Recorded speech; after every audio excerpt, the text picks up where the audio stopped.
काय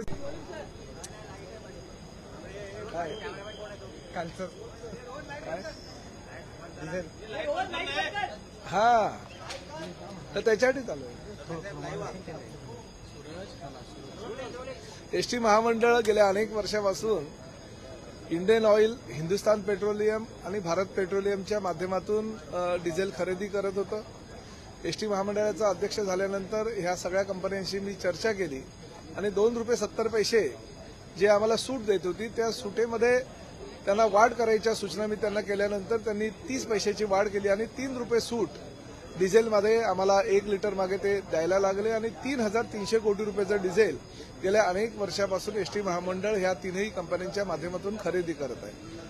आज परिस्थिती अशी आहे की ज्या 12,600च्या आसपास आमच्या बसेस होत्या त्या आता ह्या वर्षामध्ये 20,000च्या आसपास जाणार आहे आणि 3,300 कोटी रुपयाचं डिझेल हे सुमारे 5,000 कोटी रुपयापर्यंत खरेदी आम्हाला करावं लागणार आहे आणि 31 डिसेंबर 2025 ही शेवटची तारीख ह्या डिझेल कंपन्यांना आजपर्यंत ज्या आम्ही त्यांच्याबरोबर करार केला होता त्या असल्या कारणानं त्यानंतर निविदा प्रक्रिया राबवण्यात आली आणि आम्ही जी माहिती काढली ती महाराष्ट्रापेक्षा इतर राज्यांमध्ये ह्या काही कंपन्या ज्या आहेत त्या ₹4 जास्त ही सूट देत असतात आणि त्यामुळे महामंडळाचं नुकसान होणार होतं म्हणून आम्ही ही निविदा प्रक्रिया राबवली आणि मला खात्री आहे की निविदा प्रक्रिया ही राबवल्यानंतर ₹4 जास्त सुद्धा सूट आम्हाला ह्या कंपन्या किंवा ज्या काही डिझेल पुरवठादार कंपन्या ह्या देशामध्ये आहेत त्यामध्ये आम्हाला मिळणार आहे।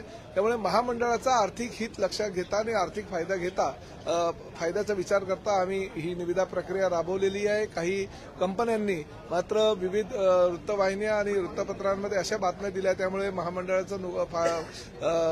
फायद्याच्या ऐवजी नुकसान होणार आहे वगैरे काही नुकसान होणार नाही। जशी 30 पैशानं आम्हाला सूट दिल्यामुळे आमचं 40 ते 50 कोटी रुपयाचा फायदा झाला त्यामुळे ह्या निविदा प्रक्रियेमध्ये जास्तीत जास्त कॉम्पिटिशन व्हावं आणि महामंडळाला फायदा व्हावा या दृष्टिकोनातून आम्ही ही निविदा प्रक्रिया राबवलेली असल्याकारणानं भविष्यामध्ये सुमारे 150 ते 200 कोटी रुपयाचा आम्हाला फायदा होणार असल्याकारणाने ह्या निविदा प्रक्रिया आम्ही राबवत आहोत।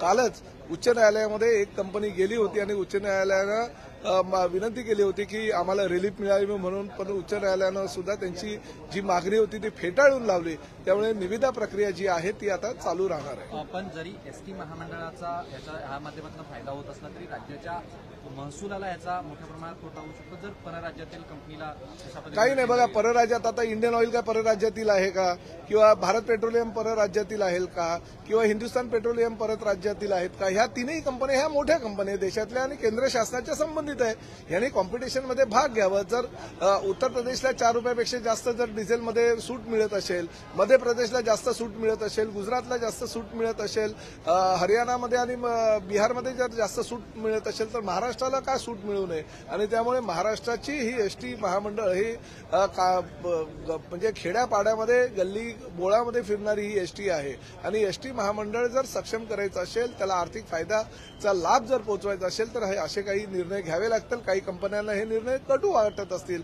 त्यामुळे त्यांनी अशा प्रकारच्या बातम्या पेरायला सुरुवात केली परंतु मी निक्षून तुम्हाला सांगतो की येणाऱ्या ह्या ज्या कॉम्पिटिशन आहे त्यामध्ये अनेक कंपन्या सहभागी होतील आणि एसटी महामंडळाला सुमारे 150 ते 200 कोटी रुपयाचा फायदा हा दर वर्षाला होणार आहे। सर्वात कमी निविदा असलेली कुठली कंपनी आहे मग जेणेकरून आपण त्यांना कुठल्या राज्यात नाही बघा आता माझं असं म्हणणं आहे की 5 देशामध्ये अनेक डिझेल कंपन्या आहेत आणि त्यामध्ये ह्या प्रमुख कंपन्या आहेत। या तीनही केंद्र शासनाच्या संबंधित कंपन्या असल्याकारणाने जर ₹3 ते सूट देत असतील आपल्या महाराष्ट्राला आणि दुसऱ्या राज्यामध्ये जर ₹4 सूट देत असेल तर त्यांनी कॉम्पिटिशनमध्ये सहभागी व्हावा आणि आपल्याला तेवढी सूट द्यावी। विरोधक टीका करतात की गुजरातच्या कंपनीला कारण गुजरात सर्वात जास्त म्हणजे मला कल्पना नाही विरोधकांची गुजरातची ही कुठली कंपनी मला माहित नाही। इंडियन ऑइल काय गुजरातची कंपनी आहे का, हिंदुस्तान पेट्रोलियम गुजरातची आहे का, भारत पेट्रोलियम गुजरातची आहे का, नायरा गुजरातची आहे का, रिलायन्स त्यामध्ये सहभागी होणार असलेली कंपनी ती गुजरातची आहे का, त्यांनी सांगावं मला की कुठली गुजरातची कंपनी आहे। हवा तर गुजरातची कंपनी कुठली असेल त्यांनी जर दाखवलं तर आपण त्यावर विचार करू। हापकीमध्ये ज्या अधिकाऱ्यांनी भ्रष्टाचार केला होता त्या अधिकाऱ्यांवरती कारवाई करा अशा पद्धतीचे निर्देश नरहरी झिरवळ यांनी पत्राच्या माध्यमातून दिले होते मात्र त्यांच्या पत्राला कुठलीही किंमत नाही, कोणावरही कारवाई झाली नाही अशा पद्धतीचा सवाल विजय कुमार यांनी केलेला आहे। मला त्या विषयावर सर इलेक्ट्रिक व्हीकल की जो पॉलिसी है उसको लेकर के काफी क्रिटिसिज्म किया जा रहा है इंडस्ट्री लीडर्स द्वारा। कहा जा रहा है कि जो सब्सिडी का ड्यू है वो महाराष्ट्र सरकार के द्वारा भरा नहीं गया है, काफी ड्यूज पेंडिंग है और एक तरीके से ये पॉलिसी का फेलियर है। नहीं, देखिए, पिछले साल अर्थसंकल्पीय अधिवेशन में हमने इलेक्ट्रिक व्हीकल के लिए बहुत सारी छूट दी थी, क्योंकि हम चाहते हैं कि पर्यावरण पूरक व्हीकल ये महाराष्ट्र में आनी चाहिए। और हमारे मुख्यमंत्री आदरणीय देवेंद्र जी फडणवीस का ये सपना है कि ज़्यादा से ज़्यादा इलेक्ट्रिक व्हीकल रास्ते पे आए और आगे के 10 सालों के अंदर पूरा का पूरा महाराष्ट्र ये इलेक्ट्रिक व्हीकल से ही भरा जाए, ताकि पर्यावरण की हानि इस राज्य में नहीं हो।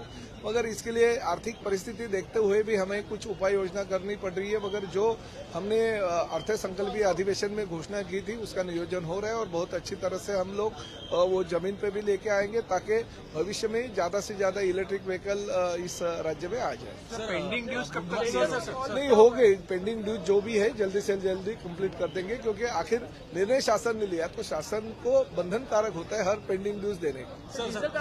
जो टेंडर कॉल किया है कितना आपको फायदा हो सकता है अगर आपको? देखिए, मैं एसटी महामंडल का अध्यक्ष होने के नाते जब भी पहली बार मीटिंग ली, 2 रुपये 70 पैसे की छूट अभी तक मिल रही थी, तो उसमें बढ़ावा होकर 30 पैसा मिला, तो उसकी वजह से 40 से 50 करोड़ रुपए का फायदा हो रहा है।